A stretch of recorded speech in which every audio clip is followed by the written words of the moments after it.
So we got Doug, the 96 F350. I actually kind of like this OBS he's got going on here. This thing's pretty sweet. Looks like Hostile's on there. Yeah, that's hot. I dig that a lot. What's super neat about his OBS here too is that it doesn't have a ton of wheel compared, you know, he's got a beefy sidewall on it, but it looks really good on this truck. Yeah, they're probably still 20s, I would say. Gotta be 20s. Probably 20 by 12s. But yeah, 37s, 38s as far as tire goes, because there's still a lot of rubber there. He has the lightning seats in his OBS. Oh, that's neat. Neat. Yeah, you don't see a lot of those around anymore, which is what makes that super cool. And it looks like he's from Michigan. All right, let's rate the OBS truck. All right. 3, 2, 1, 10. 10.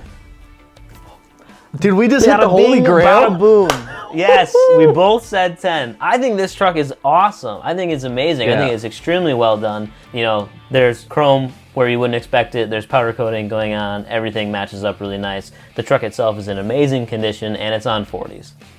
What more do you want me to say?